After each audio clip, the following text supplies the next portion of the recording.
What's up? I like when people are in there already and we didn't even like get started. What's up, everybody? I'm gonna get started for the because the Eagles game starts at 1 p.m. Eastern Standard Time, and I want to make sure that Brody gets his dad time and that he's longing for today. So I'm gonna jump right in. We don't have any questions. No, I'm gonna do my intro and all that stuff. I have stuff to tell people. Okay, go for it.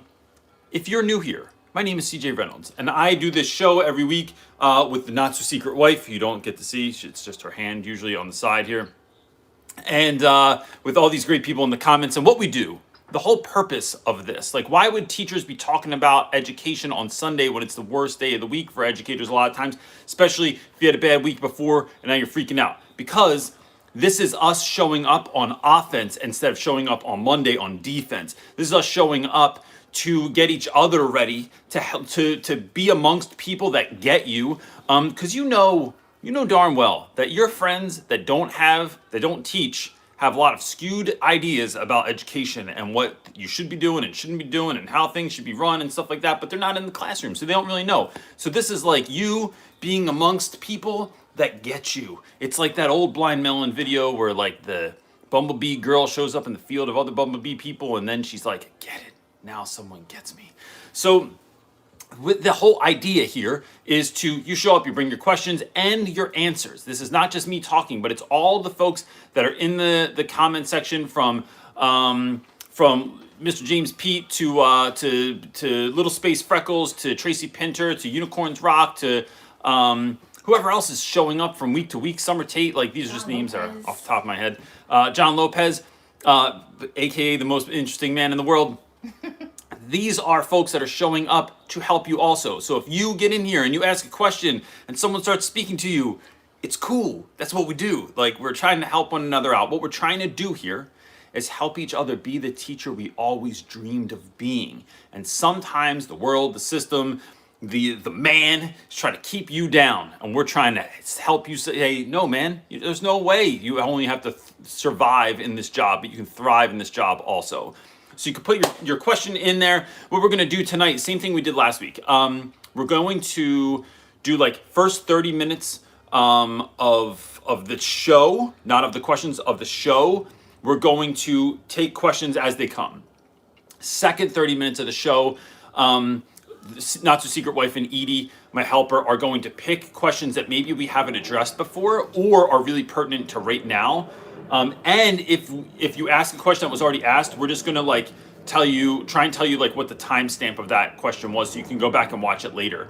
Because we're timestamping questions now, and that'll start showing up in the show notes eventually. But just as a way so that like we can get through more stuff. Because since the Eagles are playing at 1 o'clock, people, you know what I mean? I have to be watching them by 2 p.m. So that's it. What's up? You don't have to do this now because I'm taller, so I can see better. Oh, fantastic. You don't watch the live John on yours anymore. I forgot because I was going to say it doesn't matter. The live counter for the timestamp has to be off of your it's not whatever. The clock. Yeah, it's not the same. It has to be off of yours. Makes sense. Look, I will. I'll do my other stuff in the middle, like that I usually talk about. Give you like all the other pertinent information. Are you ready? Yes. Our first one comes from Sophie. Sophie asks, I would love if my wife read the questions and then I answered them. Maybe. All right. Feel it out today. If you see a question you want to read, you let me know. I can read the question. Okay. I don't want to read people's names. I'm not any better than you That's are fine. with Go names. ahead. I'm probably worse. You want me to actually read it now? We should have a name challenge. There's a video. No. Name challenge. Send in your name and we'll see who we can do the whole Reynolds household because all of us struggle with vowels. Who couldn't say scary today? They were like looking at it on the paper and it was like blowing their mind. I don't know. Oh, no, because it was like glittery and cursive. It was Marley. Looking. Yeah, because our kids can't read cursive. Anyway, go ahead, dude. Oh, you want me to actually read it? Okay, Sophie's asking, how would you handle students who keep talking in their mother tongue instead of English? In my school, they get detention for it, but I would like to handle it differently so they avoid detention. All right. First of all, interesting question. Sophie, this is a wild question. First of all, I read this thing on Facebook the other day. And look, I don't get into politics very much or any of that sort of thing for a reason.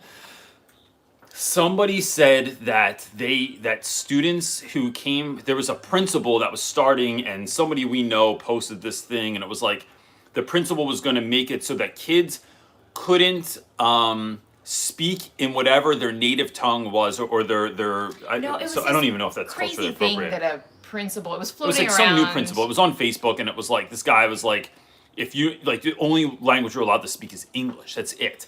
And I just thought that is so like that idea, right? So let's just note that idea real quick is not a good idea for any number of reasons. Because I know that my students, that when I taught in Camden, New Jersey, and 50 to 60% of my students were Latinx, they those students, I feel like they wanted to do well in school. Like I don't know a kid that actively doesn't want to do well in school unless there's some baggage, right? But nobody, I don't think anyone shows up to anything and doesn't want to do well. There's just reasons that they don't do well. Like there's either what someone else told them, there's the baggage that they're bringing from past experiences, there is the unbelief that if they actually put in the work, they'll get the result. So I don't know anyone that doesn't want to be successful, right? So when I had students that only spoke Spanish in my school, because some students would like move right from Dominican Republic or right from Puerto Rico or Mexico or something, they couldn't speak English, or even kids that moved from Jamaica that just had like a different dialect, or their accent was so strong it was really hard to understand sometimes. I find that those students want to do well, but they, and when you're speaking another language, my experience, which could be different than other people's, right? My experience has been that when students are speaking Spanish in class, yeah, sometimes they're cursing me out or saying something about me, maybe, but most of the time it's like trying to say, what did he say? What's he talking about? And I think that it is addressing it with students and saying like, look, I tell kids all the time, if someone's doing something inappropriate, right? Like, so a kid shows up to class to one of my colleagues the other day with ski goggles on, right? We're all virtual. So he's just got giant ski goggles on, and that's how he sat in class. And it was like a big thing. It was like a big conversation, like on, not like with everyone, but like in some of the channels that I'm dialed into. And it was, how do you deal with this? And to me, it's like for that particular child, right? I'm going to answer the initial question because I realize they're not the same thing. To me, it was like, bro, here's how we're going to break this down. Are those magic ski goggles? Do they help you pay attention? And if that child said yes to me, I would say, then you can keep them on. I need you to keep them on, right? Don't take them off. But if I see you're not doing well, we're going to have to change. You're going to need new prescription. You're not allowed to wear those ones anymore, right? And so it just becomes so dumb that it's like an incentive to do well.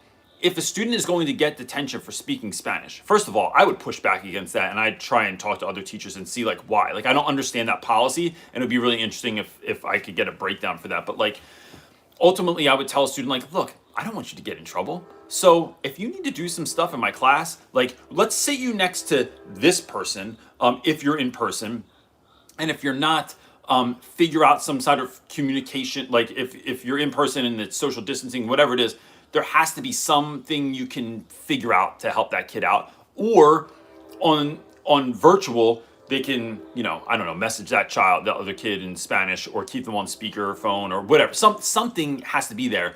Where what I would do is take a student that didn't speak English, put them next to someone that was bilingual, so that they could help them learn.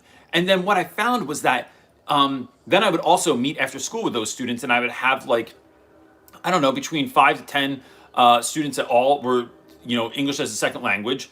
And they would come in after school, and we'd make like an event out of it. And we'd all like they would speak Spanish, I would speak English. We'd figure stuff out together and get to figure out how to help them learn the Odyssey or read the Odyssey, even though it wasn't in their native tongue.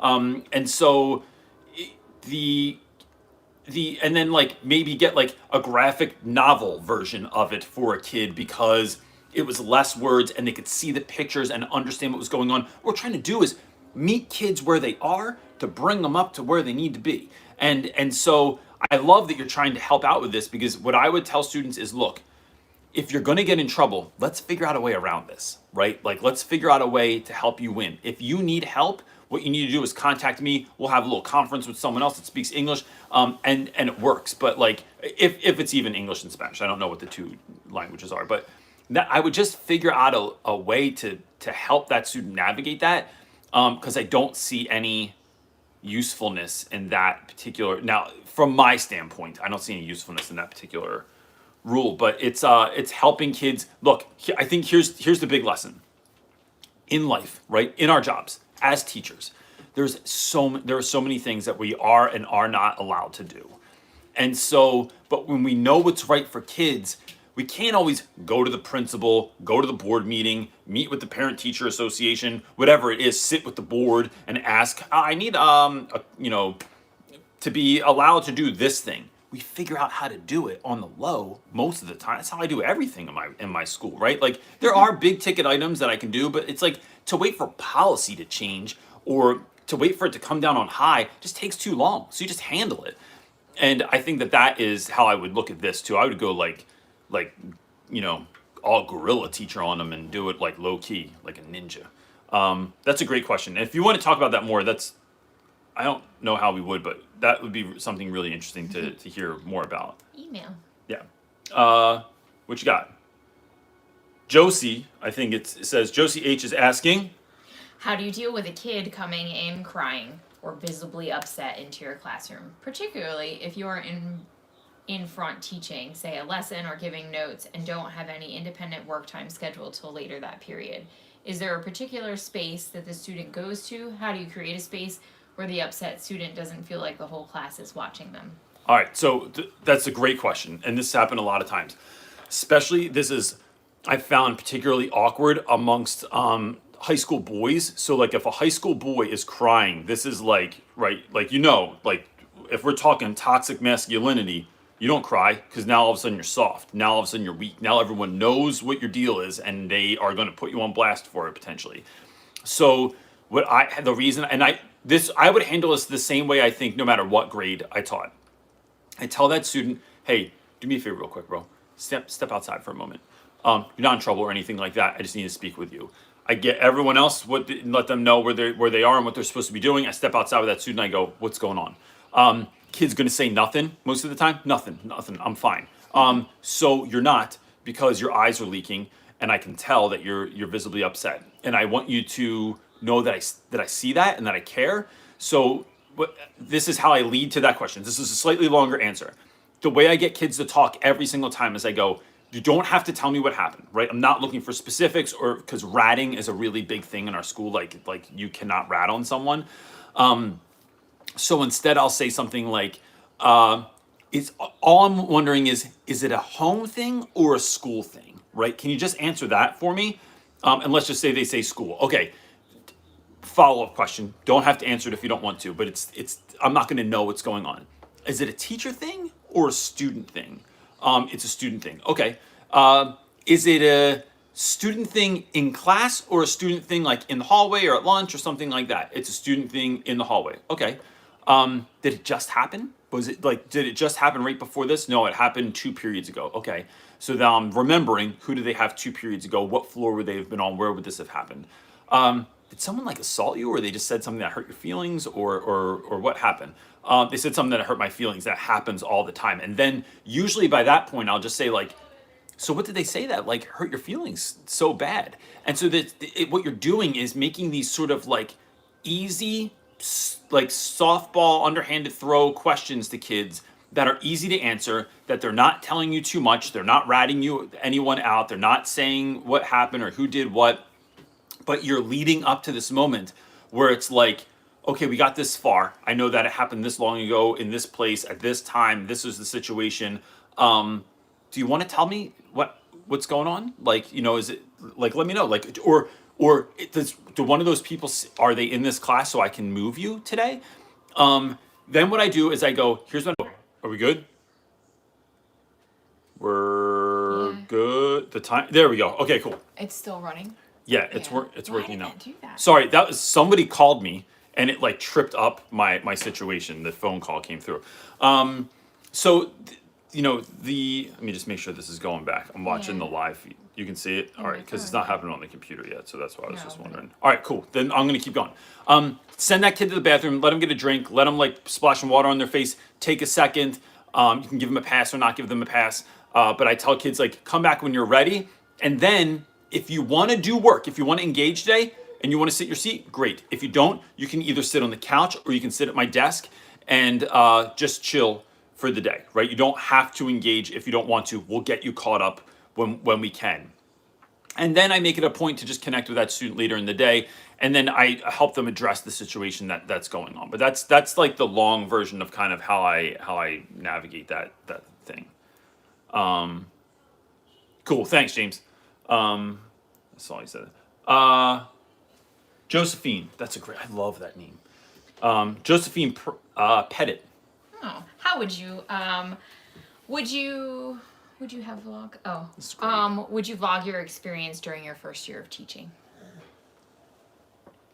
Yep, I didn't even take pictures during my first year of teaching. I had a video at one point of like a. But not vlog for like I want to like build a YouTube and like. I don't know and if try and like get a. I don't know if I would do that, and channel. the reason I wouldn't do that is because I think folks underestimate how hard vlogging is and how much time it goes into it.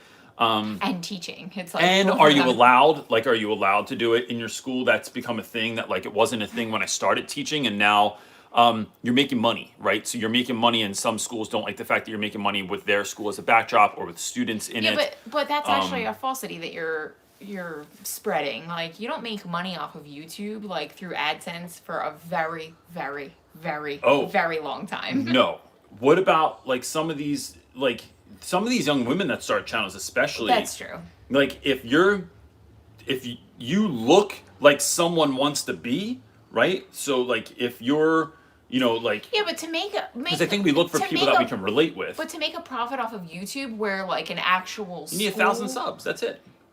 No, you don't. Just because you get 1,000 subs does not mean that you make an AdSense check every month. You might not even clear the $100 that it takes to make. You don't even get a check from YouTube. The bigger thing I'm saying is like if you did grow, right? Oh, yes. That is a thing. And does your school want permission because you are putting them on the internet, right? Those are just things to consider.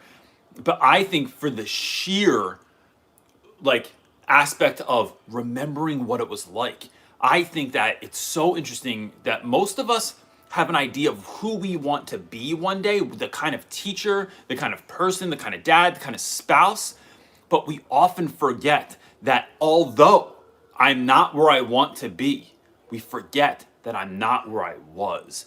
And I think that is such an impactful thought that like, who are you right now might not be where you want to be in life, but is it different than where you were? And I think vlogging during your first year, if for no other reason, is a great idea for that. And then even if you did have like a YouTube vlog later, or you decided to really push your channel, man, how great would it be to have all that stuff from before and talk about it and be able to unpack it even more and say like how much you've grown and learned and changed, and that would be fantastic. What you got? De La Classroom, an OG. He's asking, when and how do you carve out time to reflect on instruction? Do you have a binder or record keeping routine to organize your thoughts? So let's see what my thoughts look like right now. Is it pretty? No. So I either, I'm going to hold this back because that's kids' names on it. I take this thing, my seating chart, and I write notes on that all day. This is Friday's notes, right? This is how insane I am. Look, it looks like one of those murder things where like you're trying to figure out who the murderer was, and then they just have like pieces of paper all the place with string and stuff like that.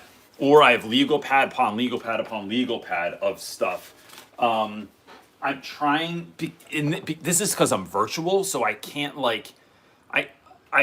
When I take notes when I'm working with companies, I usually use the sticky note feature now on my desktop. But I can't see that when I'm in class because I have 97 other tabs open. So I do it as I go. And then when I have a break or at the end of the day, I try and synthesize that. Before, when I used to have to do lesson plans and I had printed lesson plans, I would write it right on my lesson plans, like cross things out, didn't work. I'd have like little coded symbols for things of like do more or add this or do this or change this. I think that this is such a important thing to do because you think you're going to remember stuff, but like you don't. By next year, it's like the reason that like I have to like in my tiny garden that I love so much.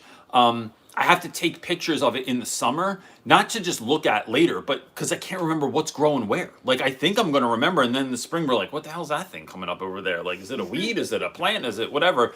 And one year I had these beautiful, I forget what they're called, but it's like this really long stem red flower with these kind of weeping petals. It is one of my favorite things in my garden. And when it started coming up, I didn't realize that it spread, and it's because it's slightly invasive, and it grew like 3 or 4 feet to the right. And I pulled all that stuff up because I just thought it was weeds because I didn't take a picture the year before. And then when they all came up that year, I was like, oh my gosh, I would have like 4 times as much of this flower, but I didn't note it. So I think it is always taking notes. They don't have to be pretty. It could just be real quick, but it's something to jog your memory for later. That's why I think vlogging is such a good idea. That's why I think that blogging could also be a good idea, even if it's just for your own growth and change and stuff like that. What do you got? Jacob Ingram.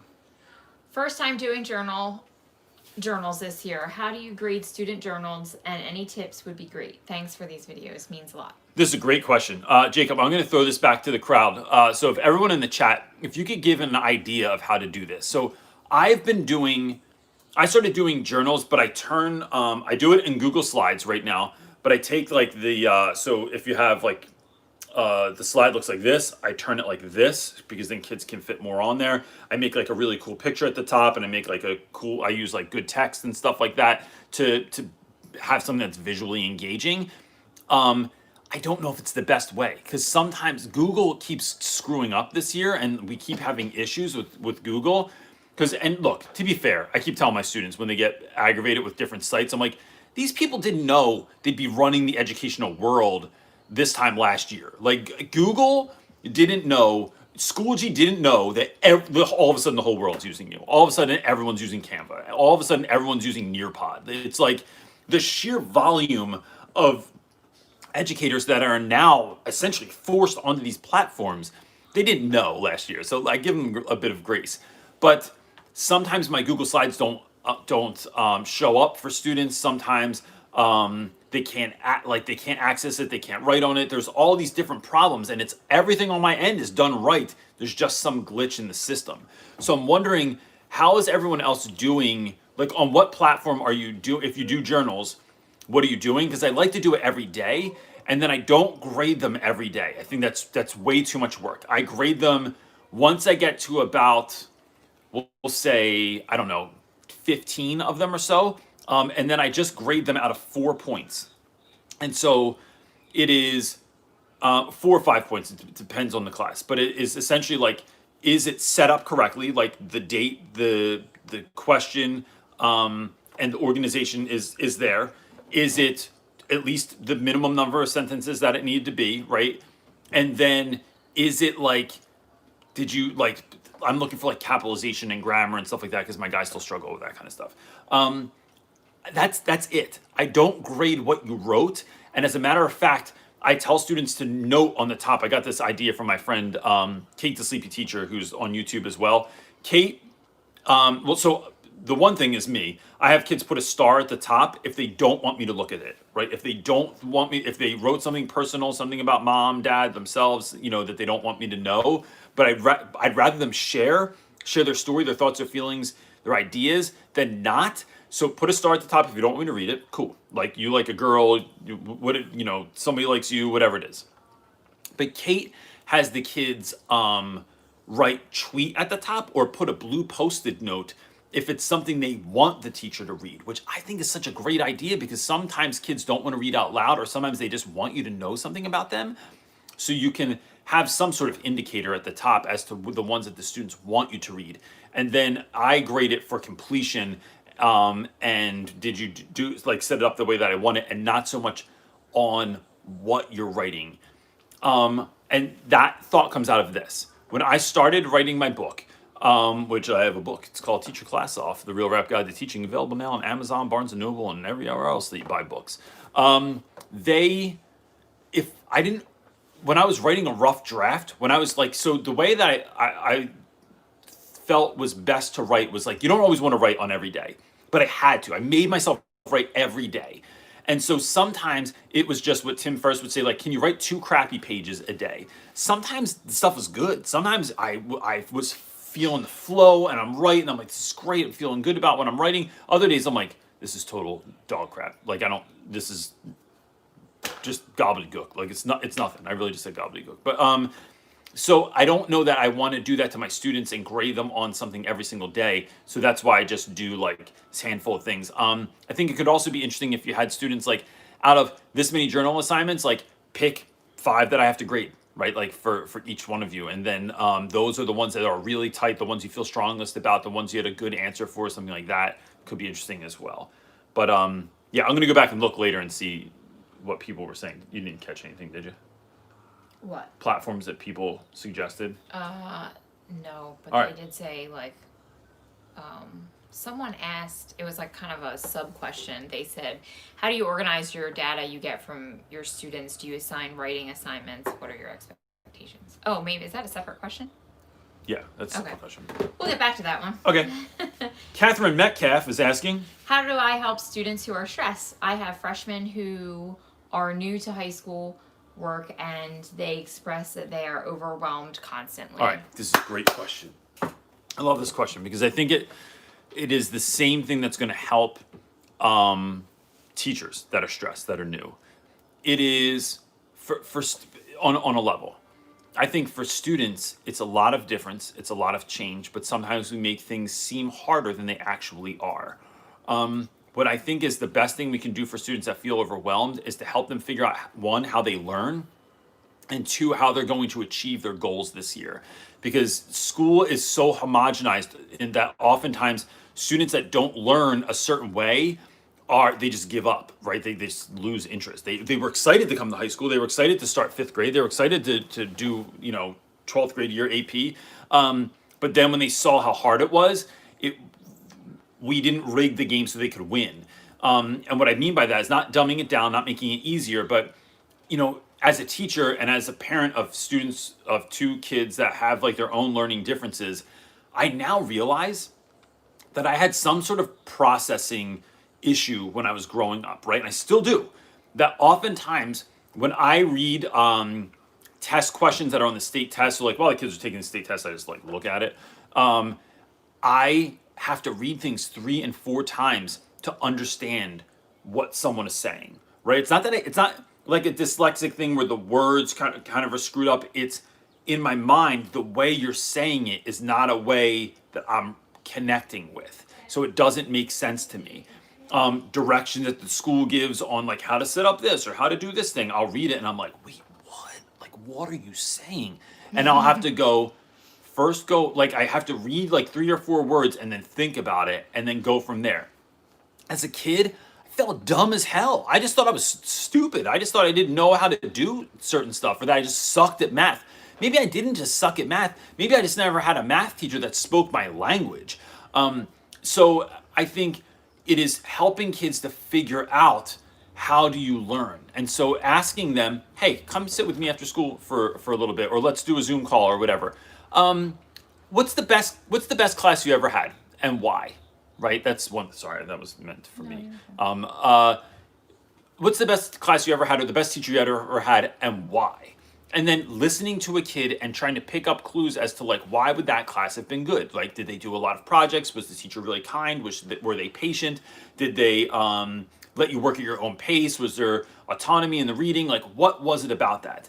What class sucked? And you don't have to tell me the teacher, but what class sucked or what teacher was the worst and what was it about them? Not personally, like they were just, you didn't like their perfume or something like that, but like, or cologne. I don't know who still wears cologne. John Lopez probably wears cologne, but he probably makes it himself. He's probably like a scientist and he has goggles on and he makes sense. He would. It would be awesome in his workshop. The sanatorium. That's what it's called. Anyway, I'm really getting, see, there's the ADHD is getting off the rails there. I think that in doing that with students, you start picking up clues as to what worked and what didn't. Then you could ask them about your class. Is there anything you wish I would do differently? So that's one question. If you're, is there anything you wish I would do differently to help you succeed? One. Two, because not all the times that kids even know what the answer to that is. My other question I ask in every special education meeting, every IEP meeting that I ever go to is, what is something you wish teachers knew about you? With regards to school, right? And so that could be social emotional stuff. That could be the way you learn, what you like, what you don't like. It could be, I was in, a meeting the other day and I asked a student this and their answer was so great that it was just like, I'm so glad I know that now. It's going to help me to be a better teacher to you. Then when dealing with that, this isn't just information for you. When you go back to your grade level meeting, all right, yo, everybody. So I talked to Tom the other day. Tom's having a really hard time. Here's some things you need to know about Tom, and here's some stuff we can do to help him find success. He has a hard time paying attention for more than 10 minutes at a time. Tom has a really hard time sitting still or not fidgeting or focusing on stuff. Tom has a hard time because when he's at home, he doesn't have headphones and he can hear his brothers and sisters learning at the dining room table also. So I'm going to buy Tom some headphones. We're going to send him over to the house and then hopefully he'll focus in. Or we're going to give Tom breaks. Or Tom doesn't like math because something about that isn't clicking with him. Is there anything we can do with the math teacher to help Tom find success in this class? So what you're doing is helping a student self-assess.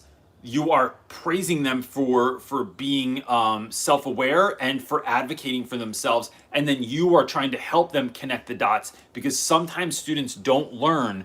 I know people that are adults. I know someone that's a principal in a high school didn't know they were dyslexic until they were in their master's program in college. Never knew. It came up in a class. They did a self-assessment on dyslexia, and they were like, dyslexia hides so well. Once you learn how to navigate it, right? When you're like figuring out your own ways to survive. Mm-hmm. It's like, you can't really go back, but it's a freedom. She said to know that was the problem. That she actually had dyslexia. She's like, I just thought I just couldn't learn well, or I just wasn't that smart. And now, she's like, it was like just a freedom from the burden on her soul from that. And I just loved that, knowing that. So that's what I would do. Catherine Johnson. What is a good balance for taped lessons and live lessons for distance learning? I think any recorded lessons that you make, which I'm going to start doing mine this week, have to be between 6 and 9 minutes. That's what studies show. That's when you get the maximum amount of engagement. Anything over 9 minutes is too long and kids aren't going to pay attention. Now you could have a number of short and sweet videos, like here's the video, go do this. Here's the video, go do this. The reason I really love this is because I have so many kids that are coming in late, and then they can't see anything that was in the chat on Zoom before they got in there. They have zero idea what's going on, even if that's 5 minutes, right? Even if they got held up or their mom asked them something or they had to help their little brother because his Zoom call got kicked off or something. There's all these legitimate reasons. And legitimate or not, it's like helping kids find success if I can point you to a video instead of me saying something 17 times. Or for students that do have processing issues, having something you can listen to again and again and again, or slow down or listen to a part of it and pause, that I think is empowering students. So that's how I would do it, 6 to 9 minute videos on what this looks like. No frills. I'm not talking about making magic here. This isn't green screen. This isn't any of that stuff. That's all extra credit. But to just help students, it's, I think, with all the optimism, all the excitement that you can muster, right? You don't have to be like the way that I act a lot of the times. You don't have to be Lisa Tobin. That's a personality trait. But it is saying things, I find saying things with a half smile gets you a different result, right? And you do this when I meditate. Someone told me years and years and years ago when I was studying contemplative prayer that she said, when you pray, and you're just meditating quietly, put a half smile on your face, and just that act, it shifts something in your head, and it like puts you in a different state. 6 to 9 minute videos for kids. That's it. Cole Hatchard, quickest question of the night. That was the answer. I know, right? Booyah. I always just want to make sure people get their answer fully. Cole Hatchard is saying, "Heyo, I've always wondered if you have systems regarding how you decide on your input, podcast, reading, etc., especially for those on the way to work podcasts. Systems. So you know what's interesting, man. So first of all, heyo to you, Cole. I'm in this leadership course right now, and one of the things I've learned about myself is that the different, like, so we're doing all these different like personality assessments and then like breaking them down. And one of the things I found was that I like things to, like, I think of things in a scientific manner. And I was like in the meeting last week, I'm like, bro, I think that one's wrong. Like, that's not me. And I was talking to this dude who I barely know, and he's like, no, bro. He goes, you do this. And he's like, don't you ever think of like, No thanks to your wife who told you the same thing later. yeah, but sometimes okay. it's the messenger, not the message. We know this. We say this. It's in the book. It's in my book, Real Rap with Reynolds, teacher class. So it is. I found that no, I am like, I like to know, like, how do I get from here to here? Whether it's exercise, whether it's fitness, which is the same thing as exercise, whether it's diet, whether it's my mood enhancement, right, or like being mindful. I like to take steps to get from A to B, and so it blew my mind. I think of stuff, it is not just one kind of podcast. It depends on who I find interesting. So I do these things where, I go into deep dives on people. So like recently, I never knew who Blake Myofsky was. I think I'm saying his last name right. He's the guy that invented Toms and like came up with that 1-for-1 system. I knew about Toms. I wasn't going to wear them. They look like shoes for ninjas. And I find that if you're big and tall like I am, and you wear them, you look like an exclamation point. So it was never my jam. But I liked the idea. I heard him on an interview, and then I had to go listen to like every interview he ever did. I just thought he was such a fascinating individual. And that's how I do stuff usually. I find someone that I think is interesting, or I find a topic that I think is interesting. So right now I've been really listening to a lot of Dr. Joe Dispenza, who talks a lot about like the science of mindset, because mindset is what I'm really focused on right now. I've said this about 1,000,000 times, but so if you've heard me say that already, that's why. It is. So it's like I listen to a number of podcasts, but maybe I'll make this a post on Instagram this week of like all podcasts that I listen to. But it is not just the podcast, because like there's a podcast called Impact Theory that I will listen to a lot, and then they'll hit a season where it's like a bunch of stuff that I'm not so interested in. Like I'm not interested in cryptocurrency because we don't make enough money for that. I'm not interested in like relationship stuff because I've put a lot of time and effort into like relationship stuff between my wife and myself. But like, so it depends on what it's about. But there's definitely certain ones that I listen to, but they have to bring me up. Even the person that's talking about something, it could be entrepreneurship, it could be customer service. I think that's why I listen and read more business books than I do education books, because I think education is so much more about finding confidence, about customer service in a way. It's about learning how to work with other people that are different than you. And I don't know that education books answer that all the time, but business books do. And so I think that's why I'm drawn to those individuals as well. So yeah, that's my answer. My buddy, Amy Russell. How are traditional blended virtual schools handling when you have to take a sick day? We still get counted off. So I thought this was weird, because some years ago, like a couple years ago, for whatever reason, we restructured our sick days, and I used to get like 10 sick days a year, and they don't accrue like from year to year. So like if I don't take any, over. Yeah, they don't roll over from last year to this year because I'm in a charter school, and that's not the way that we've structured our days. Then they knocked everyone down to like you get like 4 sick days a year and like 3 personal days, which still seems like a lot, right? Like 7 days, but it's not if you need like I had to have a tooth extracted recently. I have to go for a root canal this week. I had to go and get a filling done last week. And I suck at the dentist. It's my number one fear, right? Like I'd rather jump in a bowl of sharks if sharks were in bowls. That's a big. So I would do, but instead I have to take Valium now to go to the dentist, and then I come home and I'm all like whacked out, and I gotta just sit on the couch and watch TV and drink soup, which doesn't sound that bad, but I can't be in school like that. So it just seems like if we're making short 6 to 9 minute videos and assignments for our students anyway, why can't they just make it asynchronous and not get in trouble? So you know, that's how we do it, but we get counted for sick days anyway, and it sucks. I wonder if you're teaching from home, like and you're like sick, do they still require you to like? Here's what I think. You Teach want to from know what I home? think? I'll put this on the internet, even though I don't know. How do they know? If you drop into someone's class and I have a video playing, right, or the kids are doing, like, I just don't think it's that big of a deal, because I can jump on a call later that night, like when the volume wears off, right? As long as I can talk. Like, how much did I talk after I got my tooth extracted? I know. The first week of school, I thought my face was gonna fall. First of all, my face looked like this, right, on one side. This is me last week, right? Can you look so I don't have to do this for too long? I was reading Amy Russell's all right. comment, which Amy Russell, I agree. She said it's really not helping to make us feel like we can't take sick days during this crazy pandemic time.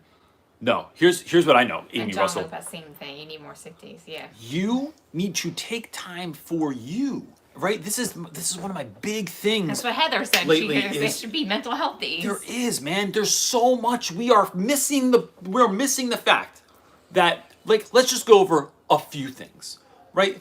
Not only are we in the midst of a pandemic that is unlike anything that any of us who are alive now have ever seen, and those that are still alive probably don't really remember the last one, right? They're They're blissfully really unaware. old. And it's not something that we've kept in the history books. Like, how the hell, I never even knew about the 1918 Spanish flu, until this came back. I was like, wait, this happened before? Why didn't we learn about this? Let's talk about the fact of all the fires that are going on in the Western United States, right? Like, even if you're not from there, if you know someone from there, or just to know that that's happening is crazy. Or whether you believe in it or not, global warming, right? And the fact that, like, it is like all these hurricanes that keep happening and like all that stuff. Like, it's just this is what the news goes off of, right? Then we look at things like Black Lives Matter, which isn't over, right? Still happening. And then the ruling of Breonna Taylor, and especially what kind of school you teach in, like, how much stuff is that drumming up for people? How much are riots or protests or whatever drumming up for your students, right? How about the fact that we can't leave our houses quite often, or our students' parents don't feel safe with their kid leaving the house and going and playing basketball with their friends, so they're not really getting any outside time, so they're all like, wow, like riled up, because they live with an older, grandmother, grandfather that is has an immune deficiency system. I forget what I'm. Immunocompromised. Yes. So there's a lot going on, more than normal. I have never taught on a computer before. It is a nightmare. I don't think we're taking these things into account, and I think it is going to be problematic. I don't know that schools are going to give us what we need, so don't feel bad for taking what is already rightfully yours. You got a sick day, you need a day off, you're freaking out, even if it's 3 weeks in the school, take the day. Take half a day, right? Like, and I was gonna say enjoy your dentist appointment, but that's not really like, but it's like, to me, it was like getting some of this dental work. I found out that I had like these really gnarly infections above 2 of my teeth up top, and the doctor was like, yeah, it's going to zap your energy, because it's 24 hours a day, 7 days a week. Your body is actively fighting off an infection to keep it here, to have it not spread. And when you get this work, you're going to see your energy level jump, as if I need that. But that was something I was like, yeah, I want to take care of that, because I need to be at my best this year. So I think it's okay to do that stuff. It's more than okay. I think you should use it. Use every sick day you've got this year. Because you'll show up better for kids. When you're thinking, but I need to be there for kids. Remember what we said last week? I talked about this last week. There is a very small distinction, right, in our head between what is self-sacrifice, which I think can be good and to the betterment of others, and self-destruction, which is good for nobody. And so being mindful, is what I'm doing self-sacrifice or self-destruction? How do Donna, another OG. Knowing you have many irons in the fire, do you have a daily family time, or do you schedule it? Great time. Great question. So I do. I get up early. I get up earlier than everyone, unless someone has a bad dream and then they end up just downstairs in the morning with me. Even the dog doesn't get up with me anymore. He just stays upstairs until the not so secret wife comes downstairs. I get up. I've only been getting up around 6, but I'm seriously thinking about changing that and making it much earlier than that. And the reason I do that, what? I know. He suggested he thought 4 a.m. or 4:30. 4:30. 4:30 And I is thought, fine. Going I'm full definitely still in bed at that time. Full Jocko Willing. So I like getting up. The beginning of my day right now it changes often, but it's get up, I eat, drink protein shake within 30 minutes of getting up, get my metabolism going, and drink a large glass of water, and then I go pray, meditate, read, all that stuff. Then I come back if my wife's still not up, I'll start making coffee, and then we have time outside together in the morning. It's usually me and my wife, and now Marley sits out there with us and has like deep conversations about things. And then after school or during lunch, since I'm at home for virtually learning, we'll watch Gravity Falls right now is what we're watching in the afternoon, and all eat lunch together.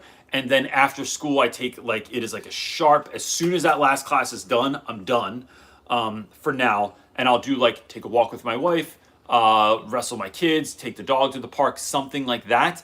Then I'm done. My last class is at 2 p.m. But since I'm not in the building, I still teach as many classes as everyone else, but I just happen to be done at 2 p.m. because I'm heavy on the front end. I will finish school and go do that for 25 minutes, like whether it's taking the dog to the park or whatever, and then come home and I work till 4.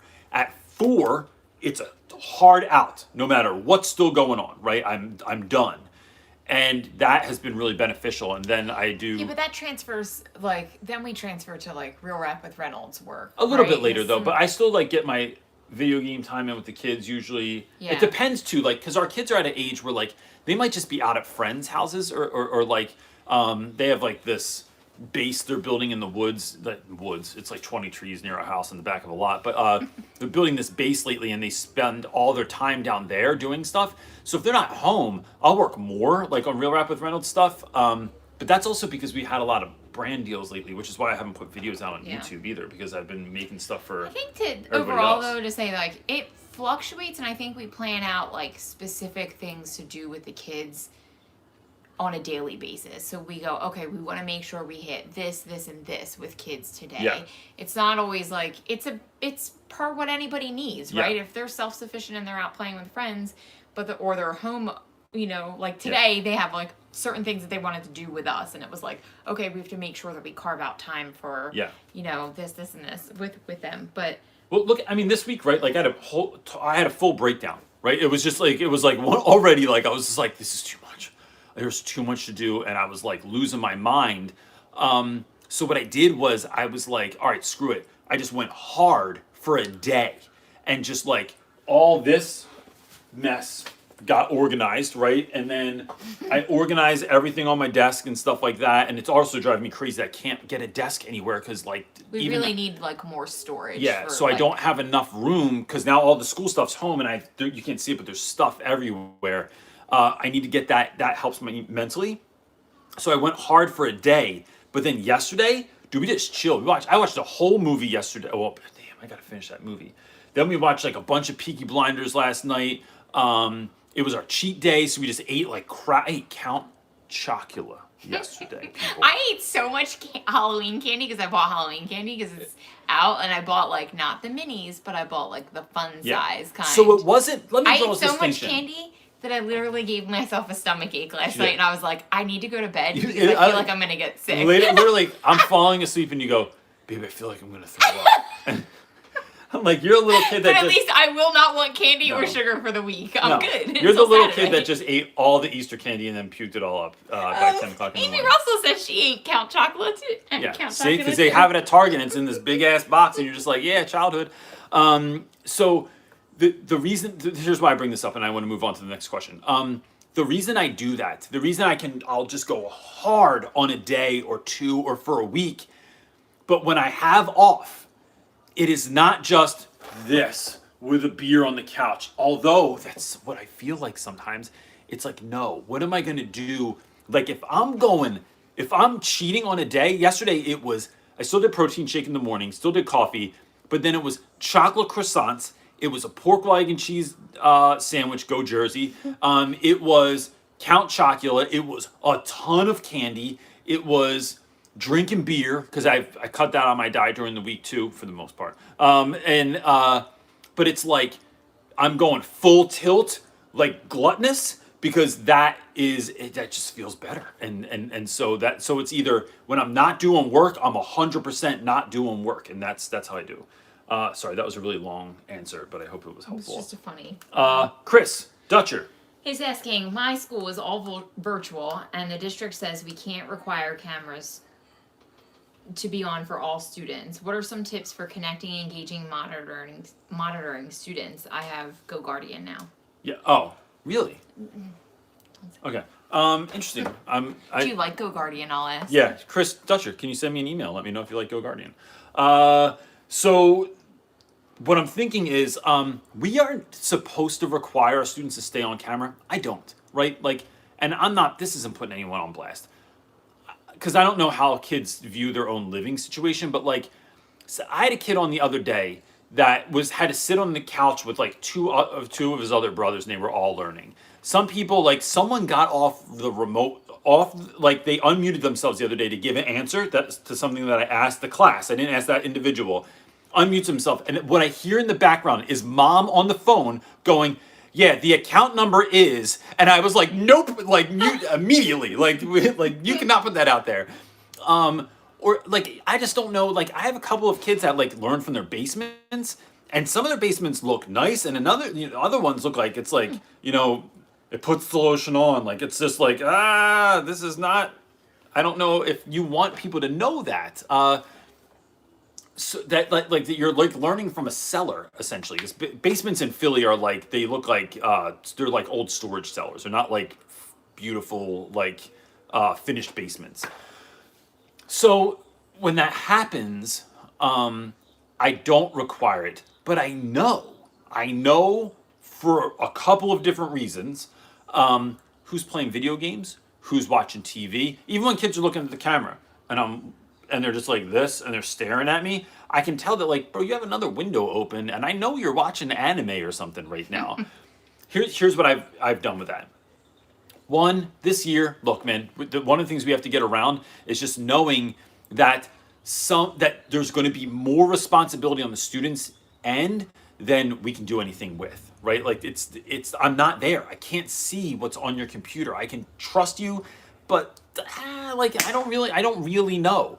The funny thing is I saw all your Zoom PD meetings. I know everybody is in there doing something else other than listening. Yeah. So the same thing happens for teachers as it does for students. So so I get that. One of the ways that I've been connecting with students more, especially kids that I'm like concerned about, is one, I ask like 3 to 4 students each day to just stay back. I'll be like, hey, look, so we're done, class. We're done a few minutes early, 10 minutes early, 20 minutes early, whatever it is. And we did everything today. I just need to speak to you, and you after class. You're not in trouble or anything. I just want to ask you something. And then that's where I'm connecting with kids. So like last week I had 2 students that when they did their life map, which is they do a project based on themselves in 10 slides, like, so 10 moments in your life that made you into the person you are today. 2 students in one class told me that they collect anime characters, right? So like they collect like figurines or action figures or something.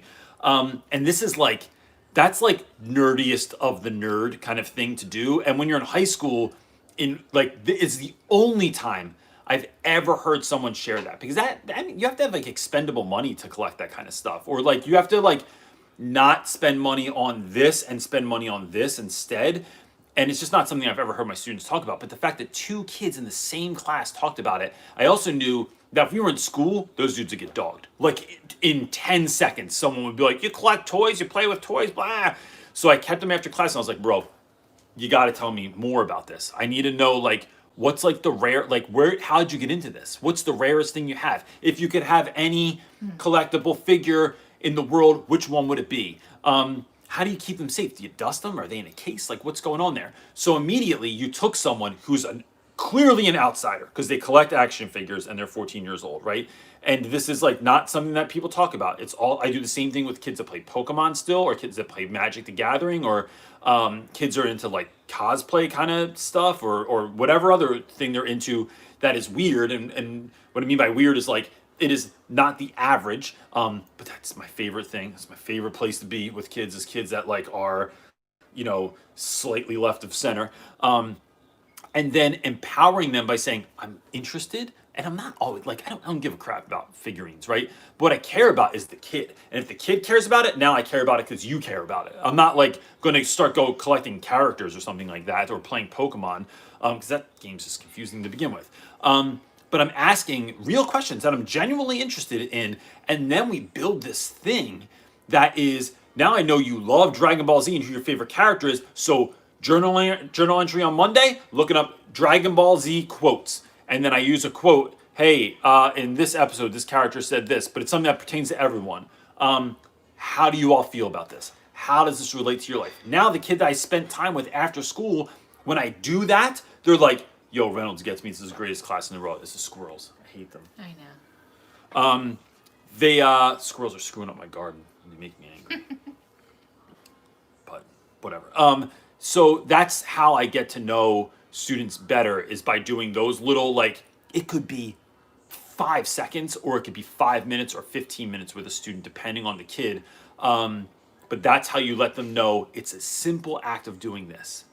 I was paying attention, I see you, and now I want you to know that you were seen. It is not enough to just say it in class, but sometimes it's that little personal touch at the end of class that really works. What you got? Ellie. How do you think COVID/post-COVID will change the school system? Do you believe teaching is going to be a good career to pursue still afterwards? That's a wonderful question. My hope last year was that it was really going to, I thought like things got shaken up enough. Last year felt like the Wild West. It really felt like we could just do anything as long as we were trying to teach kids, for a lot of us anyway. And I was hoping that we would learn from that. My sense now is we did not learn from that. My sense now is that most schools are trying to, need to check boxes so they can say that, yes, there are teachers, yes, there's learning, yes, we're doing these things, yes, we're covering all of the core curriculum content stuff, yes, we're getting students ready for testing. There's all this stuff that we think can be solved by technology. And here's the problem. The problem is when schools take technology, which is a tool, and they use it as the main thing. Salt is not a main ingredient. Or salt, you can't just eat a spoonful of salt. You can sprinkle salt on something, and that's how to enhance it. And I think that technology should be used in a similar fashion. Don't eat a bowl of sugar, right? But sugar sprinkled on something is awesome. That's why when I talk about sprinkling magic, it's using these things that are not, it's not the core content, but what can you do on top of it that's going to make it better? And I think schools are far more interested in compliance right now than they are in actual influence, in actual teaching. And so, because they're trying to cover bases. Now, how do I think this ends going back? Right? Was that the question? I'm sorry. I know you're trying to do something. That's it. Do you believe it's good teaching? So I think teaching at its core is always the best thing to be into. Like, if you want to be a teacher, and this is why.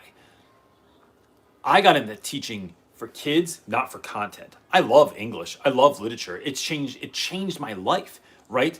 But it's really, if I think about it, and this is a revelation I only had recently, it is my foot in the door. It's the way I got in the back door of the club so I can interact with young people on a positive note to help to motivate, inspire, and help them grow into the person they want to be, no matter what the world is telling them. It's the way that I can remind students that you belong everywhere. And because I can do that through teaching English, especially, like that subject matter specifically is a way that is a lens for me to teach kids all kinds of great stuff about themselves and share how they can share their voice, and that their opinion is important, their story is important, all this stuff. I don't know another way to this sounds creepy, but I don't know another way to gain access to children at such scale as teaching is. I get to spend my day with people that are going to change the world, and I get to remind them of that every day. And so if there was another way to do that that wasn't so systematically broken, maybe, but I also liked showing up in the broken places, not to be a hero, not to be a savior, but like sometimes when you feel like, think about this, like, I don't know, I just said but like when you are in the shit, when your life is really hard, when you're depressed, when you don't know what to do with yourself, the right person showing up just to show you attention, right? Not to give you advice, just to care, just to not to sympathize with you, but to actually sit in the shit with you, to go, all right, I got a suit on, but you know what? I'll sit down here with you, and I'm just going to sit here and be with you so that you know you're not alone, so that you went from invisible to visible. That teaching will always do. That teaching will always provide opportunity for. And so whether or not learning gets any better, I don't know, but can we prepare kids' hearts and minds for the world? Yes, no matter what. Amen. Vanished in thin air. Look at that. Oh, look at that. I feel like I was like looking at a Wheel of Fortune puzzle. Like, what is this?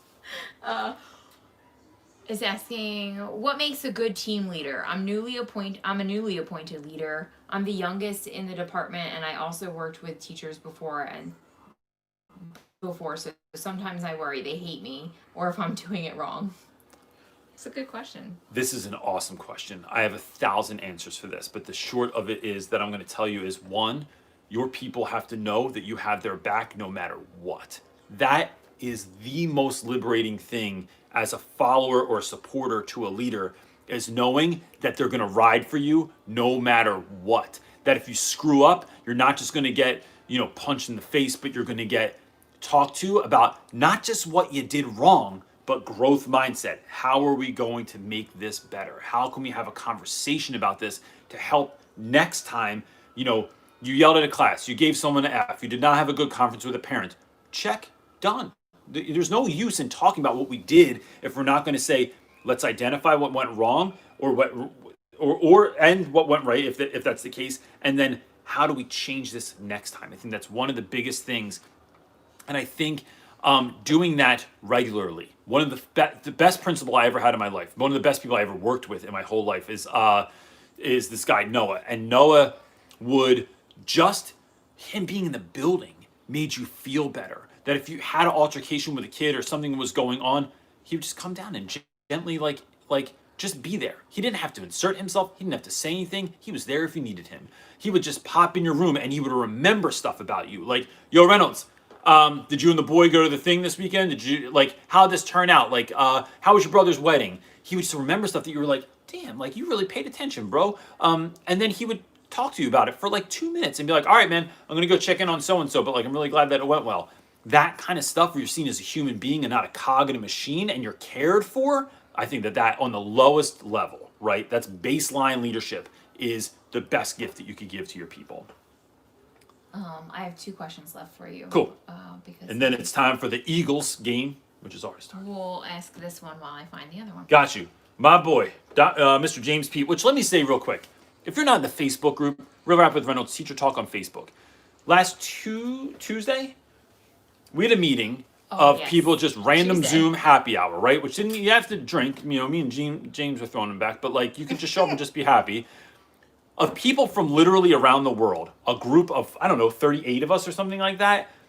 And you can only get 40-minute Zoom calls. What did we do? 4 times? 4 of them. We were on there for hours, and it was so fun to see little space freckles. Is to see the face, the person that is actually that individual that I've known and loved on the internet for a long time. To talk to James Pete in person, go back and forth, was really, really fun. Did you lose this question? No. Mm-mm. Oh, so it was just a really great thing that we did last week. I'm going to try and figure out a way to do more. You can. Maybe on a smaller scale. Maybe we can figure them out so we can actually converse and stuff like that. People can do it. But James Pete said, I asked this last week. I'll give it a shot again. We asked you a question. Oh, wait. Why am I reading this? You've been reading them all day. Yeah, but go ahead. Okay, I got you. We are asking you questions all the time. This week, do you have any questions we can help you with? We can send you videos or replies here. Just trying to flip the script. You know that everyone is flipping classrooms and everything. That's a great question. Do you have any questions? For James, Whenever I'm confused or I'm at my wit's end, I don't know what to do. My wife just goes, "What do you always say to me? Where should I go?" Were you listening? What do you always? I always tell you to go pray, but like go to your garden. No, you go. Why don't you just put it in the Facebook group? I do. Put in your own Facebook group. Like, do. just do it. Yeah, James, the only thing I'm really wondering about this week is like, how are people doing journal entries? I'd love to know that, but I would love. People said That's some a great people idea. said like take a picture and just do it like Okay. that kind of a thing. Cool. Yeah, I'm gonna look through those responses, but that was it. I will keep that in mind though. Maybe I should have like an ask a week or something like that. I'm trying to find this. This person says I have the same question as Emily. I can't find Emily's. Here, do you have a Command computer? F. Emily. There's one of two. What ways do you gather data for your SPED students? So that was probably the question. I don't think that was the question, but go ahead.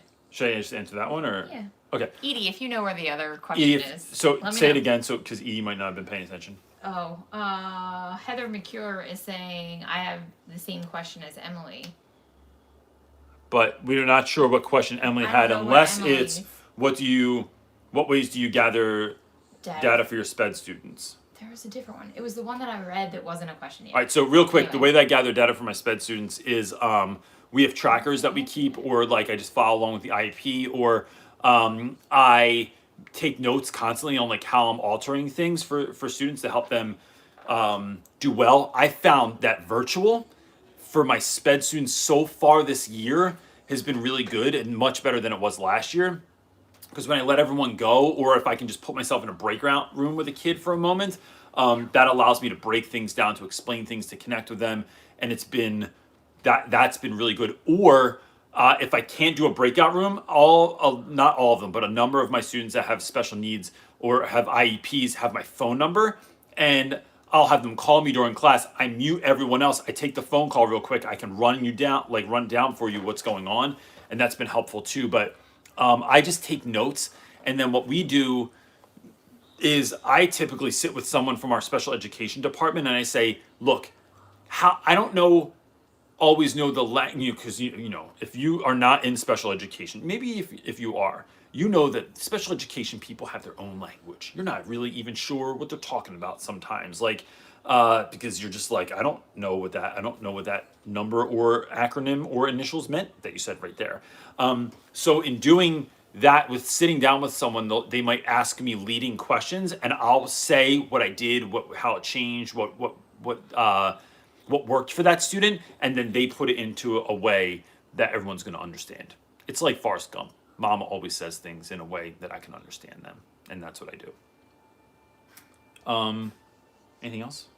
You can answer that one. Okay, last one, and then I'm going to go watch the Eagles game with Brody. He's patiently waiting for me. Leal is asking, do your kids get jealous of your students? My kid, 4 years old, does. Any tips?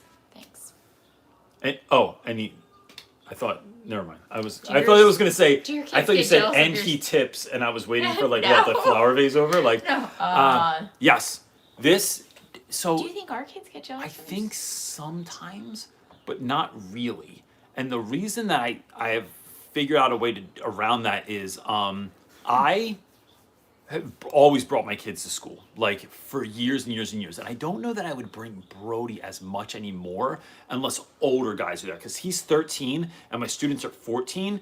But my students are, by and large, far more mature than my boy is. And some of that is just like city living. Some of that is, I'm going to say, some of that is like black and brown boys, I think a lot of times, depending on where you live, are forced to grow up quicker, right? To have things like street smarts and stuff. I don't live in a neighborhood where street smarts are as important, although they're not non-existent, but not like where I grew up, where like I was blissfully unaware of the world and just went about my business having zero idea that like the world could be a dangerous place.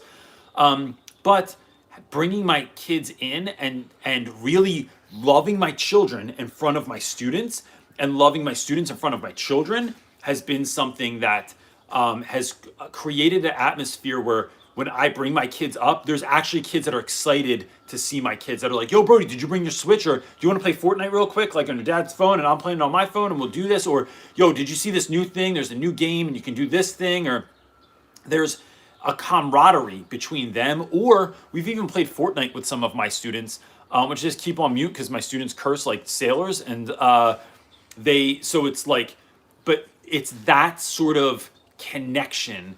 And even to a point where, like, I used to have this kid, his last name was Reese. We called him Reese Cup. And Reese Cup was getting in trouble all the time in school. I mean, my man never shut up. He never sat down. He was always saying out-of-pocket stuff, always cursing, getting in fights with people. And so one night I was stressed, and Brody was getting in trouble for in school. Not in trouble because he's such a good boy, but he can't sit still. It is hard for him, and he had teachers that were like, just not having it. They just thought like, no, you need to be compliant. He was feeling some type of way. And so we were talking about this in bed one night. And I said, bro, I have a student that's really struggling with this too. Like Reese Cup is like, he just has no chill, man. And I'm not sure what to do. And he goes, you know what you should do, Dad? Brody was like maybe 6 years old when he said this to me. He said, tomorrow, you should go over and kneel next to him and tell him that he can be a really good boy and that you really care about him. And if he needs to get up sometimes, he can get up sometimes. This, right, 6-year-old. So the next day I go, yo, Reese, we got to talk, bro. So I kneel down next to him. I say exactly what Brody said. And I said, this advice came to me from my 6-year-old. I said, now look, bro, if this doesn't work, you're going to make me look like a bad dad. And I can't be a bad dad. So I need to know that like we can build a connection this year that was going to help you win. And you got to work with me because I need to go home at the end of the night and tell my kid that he was right. And he's like, I swear, this is going to make him cry. I swear, Reese Cup goes, yo, I got you, Reynolds. And no shit, like by the end of the year, Brody came up to school with me one time and he was like taking a long time getting in the building because he pays attention to 97 different things that are around him and other kids are talking to him. Reese Cup's there, and he was like a grown-ass man at this point. He goes, yo, Reynolds. He goes, yo, Ren, is that the boy? And I go, yeah. And he goes, shit. He goes, Brody. And Brody goes, Reese Cup? And like in like a movie, they just like ran to one another. He picks Brody up, gives him this giant hug. They hung out for the rest of the day. But it was like helping your kids, your own children, your offspring, to see the value in what you do and for those students that might not have a dad or a mom that's like you, might not have someone that cares like you do at home, right? Or they just need a little bit of extra help. And having your kids see you love your children, shit, it's game over, man. It is one of the best things that you can do, and that's how I kind of bridge that gap. Look, folks, we're gonna call it there. Before I go, I want to just remind you, for people that need it, one, we're here every Sunday at 1 p.m. Eastern Standard Time. If you have friends that are struggling, if you know people that are struggling, please tell them to come because it's not just me, it's all these wonderful people that are in the group. The Facebook group is, I'm telling you, I put money on it, we're the best Facebook group on Facebook. Because it's 99% love and support, and then there's every once in a while some shit that goes down in there, but 99% of the time is like you put a question in about anything, I swear to you, you're going to get 40 responses from people that understand exactly where you're coming from. If that's not enough, I do personal mentoring. You can go right to the website, realrapwithreynolds.com. I started this because I was asked to start it. This isn't just some kind of like way that I make money, although it does cost money because I have to justify the time away from my family. Or there's the book that I think is a resource that I try to create that I wish existed when I started teaching. Real Rap with it's called Teach Your Class Off, the Real Rap Guide to Teaching. You can get on Amazon. And if you do give it on Amazon, if you can leave a rating for it, just helps more people know about it. I mean, the whole goal here is to try and help teachers be the teacher they always dreamed of being. The more noise we can make around that instead of all the crap that teachers are getting right now, especially because of how things are going and everyone's like, there's a lot of demonizing and damning teachers right now. I want to just spread the word of how we can win this year, no matter what, more than anything. And that's it, everybody. I hope that you have a really great week. Are you still commenting to someone? No, you can go ahead. All right. I hope that you have a wonderful, wonderful week. And we will see you next Sunday. Peace. I forget how to end. Thanks, Mr. James Pete. I'll just say thank you. I don't know what you did, but He said I didn't go add a review on the Amazon because he did Barnes and Noble. because you did Barnes and Noble. He's gonna go do My Amazon God, today. you're a dude. Later, Thanks, guys. buddy.